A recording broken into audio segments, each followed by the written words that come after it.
On this episode of Baby Oh Baby Go, Baby Oh Baby Go, Baby Oh Baby Go. Hey y'all, so I am making a homemade meatball subs for me. Now, keep in mind, my son did eat these as well, but he just ate the meatballs, and he really didn't eat the meatballs because he just kind of played over it. But you know what? It is what it is. I'm just going to keep giving him stuff. If he doesn't like it, hey, we can try something else. But as you can see, I am currently cutting up a whole bunch of onions. No, I don't cut them up very well. I just, do the best job. Well, that wasn't even the best job. I just did it quick, okay? I was just trying to get it done. And when I realized I didn't want to cut them any smaller, I put them in a pot and I cooked them. And I realized that that was actually a good idea, because if you saute them for a bit with some olive oil, some salt, and some pepper, it makes your food tastes a lot better. I'm just saying. At least it made my meatballs taste better than the last time I made them. So I was like, I'm gonna have to do this more often. So definitely, if you're making any type of like meatballs, meatloaf, and you're using onions, not grill them, but saute them first and then put them in your meat. Now, I don't know if that is actually a problem. I don't think it didn't make any issues for me, so it shouldn't make any issues for y'all, but I could be wrong.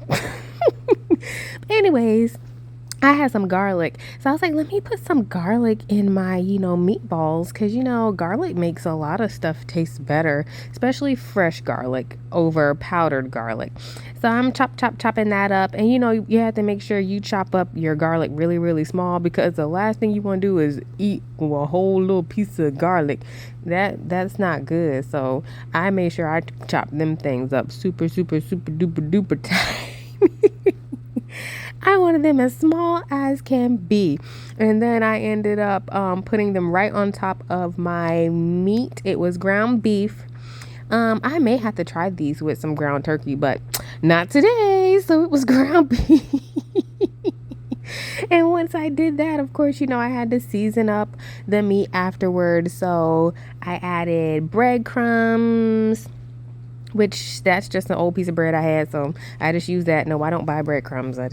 If you've seen one of my videos before, I think I made a different video making meatballs a different way, but I don't buy breadcrumbs. I just use old bread. So I do it just like that, and the same thing as I typically do. I added 1 egg versus 2 eggs, and I think that made a difference as well. I think the more eggs you add, the more firm your meatballs or meatloaf will be. So if you just do 1 egg, I think it makes it a lot more soft. That's just my opinion. I could be wrong, but my meatballs are really good this time. So I'm definitely going to do this method again. Of course, I love my smoky dry rub. I put that on almost everything except for fish. It doesn't taste that good on fish. It doesn't taste bad, but it doesn't give the flavor that I want on fish as it does with beef and chicken. And then I added pepper, some seasoned salt. Now, did I really need to add all these seasonings? Paprika. Yes I did. I needed all these seasonings. I think that was onion powder. Yes, I had to add onion powder. And I don't know why, but it does not take long for my seasonings to start clumping up, and that is so annoying. I think it's because when I'm cooking and I season the food while it's cooking on the stove, the steam gets in the inside, and then it's like, you done messed up my seasoning again. Like, I'm tired of throwing seasonings away because they got moist. But anyways, these are my grilled onions, or sauteed onions, whichever. I don't know which term you're supposed to use, but these were the ones I put in the pot, okay, and I cooked them. And I cooked them with, of course, the olive oil and the salt and the pepper. And I actually really like eating grilled onions on a lot of food, but yeah, that's why I decided to do it this way. And it was a 10 out of 10. And yes, I always add ketchup to my meatballs, or barbecue sauce is one of the two I'm usually adding. And sometimes I add mustard, but I don't think I added mustard this time. No, I didn't. Okay, so then I just mix it out. Y'all, I really don't remember. So I just mixed it all up like so, like that. I used my hands. I didn't have any gloves, so I just had to, YOLO. It was what it was. It did the job just as well as with gloves. I just had to make sure I washed my hands extremely well because I don't like any leftover residue on my hands at all whatsoever. So I washed them really, really, really, really, really, really, really, really, really, really good.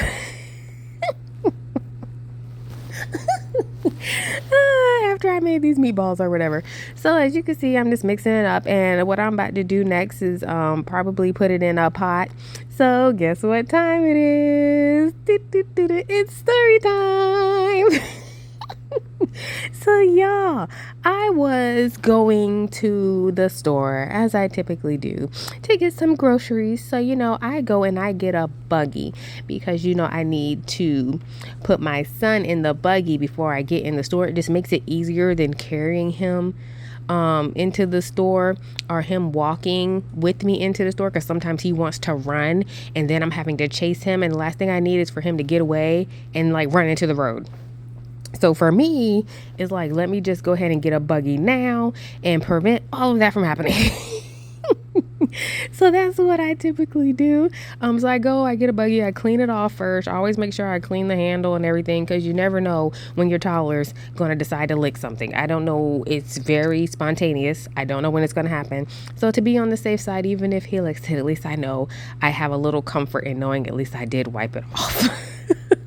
Just a little comfort. It's still disgusting, but I have a little comfort. So anyways, I get him out his car seat and I try to put him in the buggy, and I am starting to realize that I really do not like buggies when you have to put a toddler in them, because okay, toddlers are heavy. I don't know why they make it where you have to literally lift your toddler almost up over your head to get their feet in, and then if they're kicking or not wanting to get in the buggy, then it makes it 10 times more difficult. Then you got people looking at you because you're trying to get your toddler into the buggy that they don't want to get into, which is what happened to me. So I'm trying to get him into the buggy, and he's like as stiff as a board. Like he will not bend, and I'm like, please bend your legs, and he's just like, no. Now he's not saying no, he's just whining like because he wants to push the buggy. And I'm like, no, you're not pushing the buggy. You're getting in the buggy. And so, of course, he throws his little fit where, I'm not getting in. And I'm like, you better get in this buggy. And so eventually I get him in. And so then he literally decides to bend his back like all the way back. And I don't know how toddlers do that. Y'all see how good these meatballs are looking? I'm just saying. But anyways, I don't know how toddlers do that where they bend their backs. Like toddlers are very flexible, but he was doing the most. And then it was raining, so it started off as a drizzle. So I'm like, we gotta hurry up. And of course, the time he wants to have a moment is the time that it's starting to pour down rain. So he's getting wet, I'm getting wet, and I still don't have him in the buggy. So I finally get him in.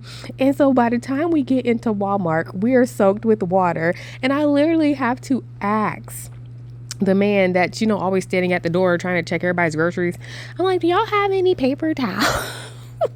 Because needless to say, I don't have any. So I'm like, do y'all have any paper towels? He was like, yeah, sure. So he goes and gets this big old roll of paper towels. But I'm just like, why do you have to do the most, at all the wrong times? Like, you could have did this on a bright sunny day, but no, you choose the rainy, pour down, cold day. And then he's just looking, because now he's calm. So he's like, yeah, what's happening? I'm like, you're happening. Yeah, you. Please don't do that again. So have any of y'all ever experienced that where your toddler spazzes out at the wrong times? If so, comment down below.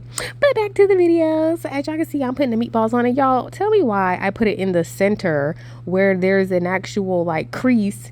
Why didn't I put it in the middle? I don't know. But hindsight's 2020, because after I did it, it was kind of too late because I had already cut the bread so much. So I'm like, you know what? So we're just gonna have to wing it. So as you can see, this is how it looks when it comes out of the broiler little thing in the oven.